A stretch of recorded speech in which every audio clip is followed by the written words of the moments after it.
Mas nas primeiras imunizantes aí, algumas já vieram com a promessa de que não tinha uma validade, uma eficácia duradoura e a gente teria que ser novamente imunizado. Outras vieram com um selo de que uma dose única seria imunização permanente para, né? E no final não tinha só um imunizante que valia por todo o tempo. Todos eles continuaram tendo doses recorrentes. Até hoje acho que ainda está saindo dose. Na verdade, quando os primeiros imunizantes saíram, eles vinham com a promessa de que eram 2 ou 1 dose Isso. e que não ia precisar de dose de reforço. Inclusive, eu, no dia 1º de abril, que foi o dia da mentira, eu postei no Twitter 2 posts do Butantan. O primeiro, aonde o famoso "é isso aí, Dani", né? Aonde o Butantan responde a uma usuária chamada Dani, dizendo que o imunizante Coronavac ele era 100% eficaz para evitar óbito, casos graves, e mais de 80% dos casos evitava doença severa, né, que era para tomar. E depois um post do Butantan, seguido do então governador João Dória, dizendo que era fake news a necessidade de você ter que fazer uma terceira dose de reforço do imunizante. Isso lá para junho ou julho de 2021. Era fake news, né? Então, eles vieram com a promessa que iam resolver. Não resolveram. Ah, é porque vai ter que fazer um reforço. 1 reforço, 2 reforços, 3 reforços, 4 reforços. O problema é que eles estão vendo imunogenicidade. Eles estão vendo a capacidade do imunizante gerar anticorpos. É por isso que precisa de tanto reforço. Porque esse imunizante ele está tão incompleto ainda que nem fazer uma imunização duradoura ele faz. Os anticorpos caem. A titulação de anticorpo despenca após algumas semanas. Mas esse nem é o principal problema. O principal problema é que os imunizantes que são criados, eles não têm efetividade clínica. Não foi feito até hoje nenhum estudo clínico decente sobre isso. E colateral? Aí entra num terreno minadíssimo, né? Aonde a gente é alvo das mais fortes censuras e raivas e ataques até hoje. Mesmo tendo na bula do imunizante da Pfizer, que ele pode causar inflamação cardíaca, né, para não falar aquele outro nome que está marcado, está na bula. Tem nota técnica da Anvisa. Tem nota técnica do Ministério da Saúde. A gente vê uma representante, né, da Big Pharma, que ocupa agora uma cadeira numa dessas sociedades brasileiras de especialidades médicas, né, que espalhou fake news a pandemia inteira. Caramba. Falar no Jornal Nacional que esse imunizante não causa inflamação cardíaca, que o que causava inflamação cardíaca era o vírus. Correto, o vírus causa inflamação cardíaca. O imunizante também. E a inflamação cardíaca do imunizante, pelos estudos, é mais severa do que a do próprio vírus. Tanto que quando não tinha este imunizante ainda, ninguém falava desse negócio. A gente via. Eu vi. Vários casos em 2020, pacientes que também, dentre outras coisas, evoluíam com inflamação no coração. E minha principal preocupação não era a inflamação, era o infarto. Sim. Isso só passou a ser quando a gente viu jovens, crianças e adolescentes, começando a ter esse tipo de quadro. Então, da última vez que eu vi, e foi depois do imunizante, o quadro, né, o índice de pessoas que vieram a ter problemas cardíacos e fatais, o infarto, por exemplo, cresceu em mais de 150%. Não fala isso não, porque você vai ser derrubado, né? Você não pode falar isso. Como é que você tem a coragem de falar um negócio desse? Você entende? Imagina. Não é o dobro. Não é o dobro. Algum fator leva a isso. Fator real, né? Porque E o mais preocupante é que a idade média de ocorrência desses fatos tem sido em populações que antes não eram atingidas por isso, nessa proporção. É abaixo de 44 anos? Abaixo de 40, 45, abaixo de 40, crianças, adolescentes. Eu mesmo trato no meu consultório, já tratei várias. No momento ainda estou com 3 crianças Um tratamento por inflamação cardíaca crônica. Mas as crianças não foram imunizadas. Já agora dessa nova Essas história. crianças foram todas essa- imunizadas por esse imunizante específico da fabricante americana. Nossa. É uma coincidência muito... É, uma coincidência terrível. É, É muito azar da fabricante. que não, que não pode ser descartado, né? Enfim, uma coincidência, mas quando ela é expressivamente né, recorrente, É que não é mais coincidência, tem estudo. saíram estudos. Nós temos estudos no JAMA, nós temos estudos no New England, nós temos estudos no European Journal of Cardiology, nós temos estudos na Nature. Eu tenho todos anotados aqui, mostrando as incidências. Nós temos, saiu um estudo agora na Vaccine, que é uma revista importante, que analisou 100 milhões de pacientes em 9 países, um total de 280 milhões de doses de imunizante. E ele achou relação positiva de miocardite com certa vacina de AVC, com aquela outra vacina, aquela que os Estados Unidos não aceitaram. não aceitaram. Tá lá, risco relativo positivo, na faixa de 2, 3 vezes. Você acha que os efeitos desse imunizante podem aumentar com o tempo? Não Já ouvi- sabemos. Já ouvi falar pessoas falando que dentro dos próximos 10 anos a gente vai ver Isso aí é chute. consequências maiores, é chute. Isso é chute total. É o que eu falo, tem a seita da vacina e tem a seita do sangue puro.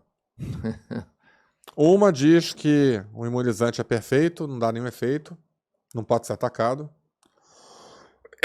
e que vai salvar todo mundo e que você tem que tomar o tempo todo. É a seita da vacina.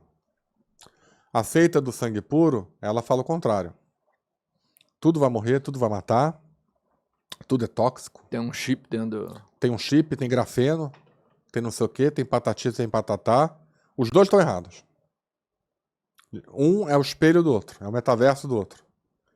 A gente tem que se seguir pela ciência e pelas evidências. E trombose? Muito associado aos imunizantes. No caso específico, as vacinas de vetor viral, que não é mais produzida, né? A Janssen, e aqui também não é mais produzida a AstraZeneca, elas têm uma relação muito positiva com trombose. Mas aí que está, a própria doença Covid, ela causa trombose, ela aumenta a trombose, né? É uma doença trombogênica, né? E esses imunizantes conseguiram o papel honroso de conseguir ser mais trombogênico que a própria doença. A vacina americana também causa casos de trombose, mas não na mesma proporção que a AstraZeneca ou a Janssen. A do Butantan, teoricamente, ela, quando surgiu, ela era considerada a mais fraca delas, a menos eficiente. Porque saiu um gráfico mostrando a eficiência de cada uma na época. Essa aqui com eficácia de tantos por cento, Isso, Pfizer 90 e tanto, AstraZeneca Isso, 75 90. e a Corona 50 e alguma coisa. Teoricamente, ela era a pior. Mas hoje, depois de algum tempo, me parece ter sido a melhor opção. Sim. Com menos efeitos? Sim. Apesar dela, comparado com essas outras, ser muito menos arriscada em termos de efeito colateral, como as outras também não geraram nenhum tipo de imunidade protetora, então na prática a melhor coisa para você escapar aí de perseguições e tal foi ter tomado ela. A gente tem alguns relatos, sim, de efeitos adversos severos com a Coronavac, mas é numa proporção violentamente menor do que com as outras, né? Sputnik, o pessoal não fala dela, né? A Sputnik também é uma vacina de vetor viral, é a vacina russa, né? A diferença é que ela usa 2 vírus diferentes, um para a primeira dose e o outro para a segunda dose, que é para fazer o booster. Não é a mesma vacina. São adenovírus diferentes que são usados para carrear a proteína spike. E ela, de fato, ela não conseguiu fazer um lobby no Ocidente, e basicamente quem tomou a Sputnik foram os russos e seus aliados, né? Mas não tem relato da população russa com problemas com ela, né? Que a gente saiba não, mas é muito difícil ter alguma coisa transparente saindo da Rússia. Sim. Ela é Blindado lá. blindado, né? Realmente é um país Tem que como a gente tirar não... o efeito do imunizante do seu corpo?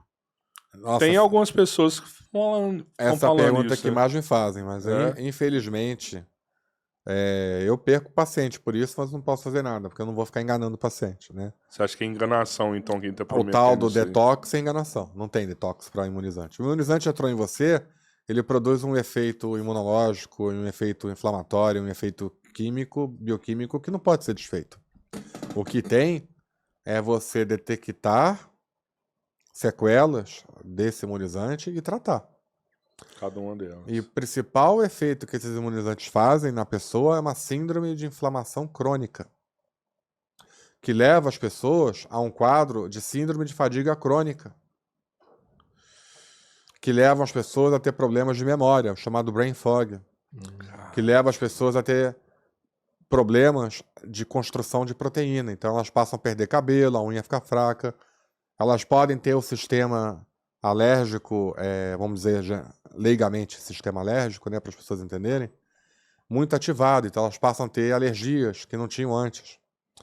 Elas podem começar a desenvolver doenças autoimunes que antes não estavam desenvolvidas nelas. O gatilho, porque toda doença ela é uma junção de uma predisposição genética sua com um gatilho ambiental. Uhum. Exato. É raro uma doença que só por ser genética em si já produz a doença e você está ferrado.